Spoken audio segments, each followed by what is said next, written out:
Hi, my name is Sarah, and this is History and Histrionics. Next on our New Jersey Ghost Town series is Harrisville Paper Mill. Originally founded in 1795 by Isaac Potts, an iron master who also founded Martha's Furnace, so named after his wife. Harrisville got its start as a timber slitting facility for cutting timber into commercial sizes for ease of use.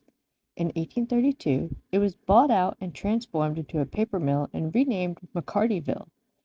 The water-powered mill produced newspaper, butcher's paper, cardboard backings for bookbinders.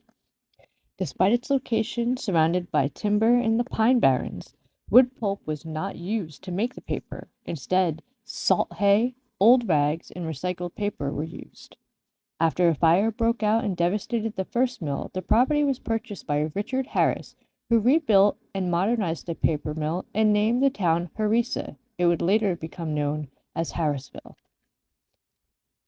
The town consisted of a mill and man-made waterways, a general store, a combination church and schoolhouse, as well as several tenant housing structures for the mill's workers and laborers. Plus, Mr. Harris had two mansions on the property. The town was outfitted with gas lighting, which was considered modern for the time. The mill employees were paid $1.25 a week, and the laborers were paid 70 cents a week, which was standard for the time as well. Rent for the tenants' homes was free if you worked at the mill, and this came with a half cellar and an acre of land for growing vegetables and fruit trees on. Boarding houses for single men rented rooms and offered home-cooked meals for a weekly stipend. At its peak, Harrisville had between 75 and 100 residences. Richard Harris was said to be a punctual man with a penchant for tidiness. If a tenant so much as left their gates open at night, they would be chastised in the morning for being untidy. Maybe this is why Harris was a lifelong bachelor. The mill was run from 6 a.m. to 6 p.m. 6 days a week, with a break at midday and Sundays off. The paper mill was one of the few in the area, and at its peak it was pulling in several thousand a year.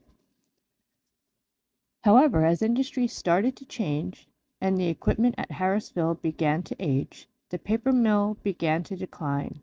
Eventually, Harris was forced to close up shop in 1871.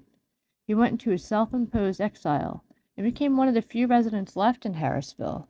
Mr. Harris apparently became quite obese, and families worried about his mental state and physical health. They forced him to move back to his hometown in Philadelphia, where he spent the rest of his days. In the 1890s, Harrisville was bought by Joseph Wharton as a part of his overall purchase of Batstow. The area was used as a camp for a bit, but eventually fell into disrepair and was largely forgotten until it garnered renewed interest after the crash of Emilio Carranza's aircraft 10 miles away, as it was rediscovered during the search for the wreckage. Harrisville was acquired by the state as part of an effort to preserve the flora and fauna of the Pinelands. It is now considered part of Wharton State Park along with Batstow Village and Atzian Furnace and Mansion. The crumbling remains of the mill's west wall, which resembles Roman aqueducts, and several stone foundations remain, fenced off to protect hikers and curiosity seekers from falling stone and to protect the ruins from being picked over. If you do go to visit, remember to respect the land and history and bring plenty of tick repellent. Thanks for listening.